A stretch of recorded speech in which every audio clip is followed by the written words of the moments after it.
Avant de commencer cette vidéo, on va faire un petit rappel. C'est un passage de Jean-Luc Mélenchon sur TF1 le 21 mars 2017. C'est lui qui va nous le dire. Écoutez bien. L'association Anticorps a produit depuis longtemps tout un ensemble de propositions. Moi, je les appliquerai toutes. Et déjà, je peux vous dire quelques-unes d'entre elles. Quiconque est condamné une seule fois est inéligible à vie. Attendez, je le remets. Dire quelques-unes d'entre elles. Quiconque est condamné une seule fois est inéligible à vie. Quiconque est condamné une seule fois est inéligible à vie. Ok. Maintenant qu'on a les bases, en tant que membre de l'extrême gauche, moi j'aimerais qu'on applique le programme de Jean-Luc Mélenchon, mon leader suprême. Sébastien Delogu, condamné à Marseille pour violence aggravée sur un proviseur adjoint du lycée Nord et sur une CPE. Le député de Marseille écope d'une amende de 5 000 €. Quelques-unes d'entre elles. Quiconque est condamné une seule fois est inéligible à vie. C'est bizarre, Jean-Luc Mélenchon. Et pareil, hein, je te parle pas des Raphaël Arnaud, etc., et des Louis Boyard. Mais on va s'attarder sur Andy Kerbrat. Donc il y a France TV qui a fait un reportage très larmoyant pour nous expliquer à quel point c'est compliqué quand on est député de la France Insoumise et qu'on se fait des piqûres. Parce que Andy Kerbrat, c'est pas juste qu'il fumait des trucs. Il se piquait, le mec. Il se faisait des injections. Alors c'est bizarre parce que Jean-Luc Mélenchon lui dit qu'on devrait pas être éligible. Et le mec là, il est en cure de désintox. Il est en arrêt de travail. Donc je suppose que pendant son arrêt de travail, il touche encore ses 24 000 € par mois. Donc ça se passe pas trop mal pour Andy Kerbrat. Et du coup, on va pleurer tous ensemble sur le sort de ce pauvre député qui s'injecte des trucs avec l'argent de nos impôts. D'accord, c'est terrible. Tout notre soutien. Vous vous disiez pas, je suis député, j'ai un devoir d'exemplarité, je peux pas continuer à faire ça? Alors on peut voir, regardez comment il se tient, comment il se comporte, qu'il est pas stable, qu'il gigote partout, etc. C'est un peu le comportement qu'il avait à l'Assemblée au final. Vous vous disiez pas, je suis député, j'ai un devoir d'exemplarité, je peux pas continuer à faire ça? Si. Si. Et ce mec vote des lois. Il vote des lois pour l'avenir de notre pays. Et ses copains, les Louis Boyard, les Raphaël Arnaud, les Sébastien Delogu, les Ali Douara qui savent pas ce que c'est un chiffre d'affaires, ça décide de loi. Et j'en ai été malheureux. Donc la semaine d'après, j'en recommençais. Parce que j'étais mal. C'est la première fois qu'il s'exprime sur ses addictions à la télévision. Andy Kerbrat s'injectait de la 3-MMC dans les veines. Lorsque nous le rencontrons avant Noël, le député est en Oh, avant Noël, le pauvre. sevrage et en arrêt de travail. Andy Kerbrat, 34 ans, attend qu'une place se libère pour être hospitalisé. Comment vous vous sentez là? Paumé. Paumé. J'ai gâché la confiance que les... Alors là, comprenez bien que Andy Kerbrat, là, il est en vélo. Donc c'est pas pratique pour le reporter. Donc ça veut dire que le reporter, lui aussi, il est à vélo ou en véhicule, et il le filme comme ça en train de faire du vélo. Donc ça veut dire que là, tout ça, c'est une mise en scène. Un d'accord pour montrer, regardez, il fait du vélo, il se reprend en main, il fait du sport, alors que tout ça, c'est une mise en scène. Hein, le journaliste, il a pris un vélo, tu vas te mettre comme ça, je vais te filmer en train de faire du vélo, toi tu me tiens, tu diriges le véhicule, etc. C'est catastrophique. Vous n'avez pas honte de mettre en avant des gens comme ça, quoi. Genre, c'est quoi la prochaine étape? C'est un reportage sur Louis Boyard. Oh, je suis tellement désolé d'avoir tué un mec. Hein, je voulais pas le harceler jusqu'à la mort. Ou alors un reportage sur Raphaël Arnaud. Oh, je voulais pas menacer, l'escorter, lui mettre une balle dans la tête. Et je suis désolé si la jeune garde elle poignarde des mecs tous les lundis. Genre, c'est ça vos reportages à France TV? Subventionner 2 milliards payés par nos impôts? Les autres avaient placé en moi. Et j'ai l'impression d'avoir gâché ma vie.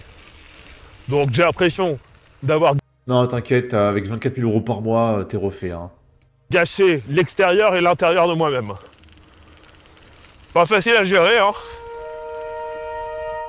Vous vous faisiez livrer? Ouais. Vous faisiez livrer de la drogue? Même en tant que député? Bien sûr, tout le monde fait ça, moi. Bien sûr, mais tout le monde fait ça. Alors, Le mec, il est entouré de qui? De députés de la France Insoumise. Hein, il côtoie pas des mecs du RN. Donc quand il dit tout le monde fait ça, eh bien il parle des autres députés de la France Insoumise. Par exemple, Ercilia Soudé, on la voit, elle est tout le temps hystérique, elle est rouge fluo, mais c'est sûr à 85% qu'elle prend des trucs. Louis Boyard, il a des cernes, le mec, c'est sûr qu'il prend des trucs. Sébastien Delogu, en réalité, il est plutôt calme comme mec, il est juste stupide. Je pense pas qu'il prenne Sébastien Delogu. Sandrine, elle prend sûrement, elle est très hystérique aussi. Manon Aubry, je sais pas. Mathilde Panot, c'est sûr qu'elle prend. Manuel Bompard, c'est sûr qu'il prend. Manuel Bompard, quand il parle... Alors, vous ne voyez pas, mais...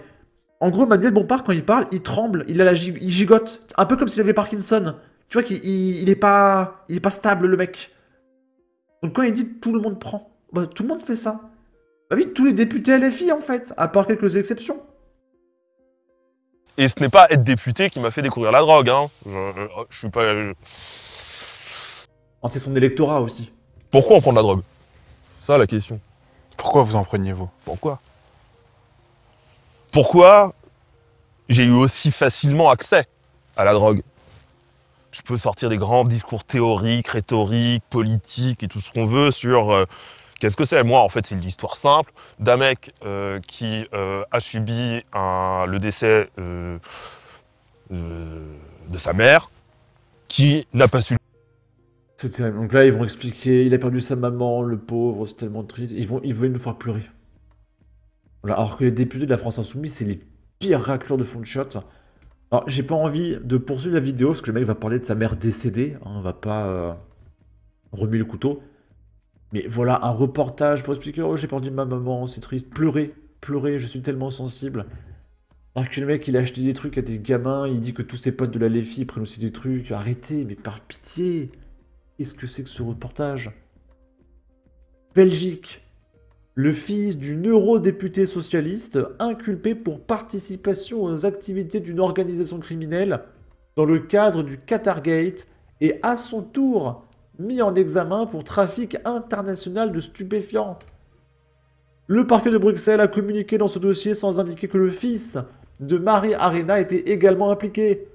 Ce lundi, la police judiciaire fédérale de Bruxelles a en effet perquisitionné plusieurs adresses à Bruxelles, dans le Brabant wallon, Liège et Namur, dans le cadre d'une instruction judiciaire concernant un trafic de stupéfiants d'envergure entre l'Espagne et la Belgique. Suite à cette enquête, une quinzaine de suspects ont été interpellés en Belgique, dont certains qui avaient déjà été condamnés pour des infractions liées aux stupéfiants. Rappelons ici qu'en juillet 2023, des enquêteurs avaient perquisitionné le domicile de l'eurodéputée Marie Arena, ainsi que celui de son fils Hugo Le Maire. 280 000 € en cash avaient été découverts chez son fils.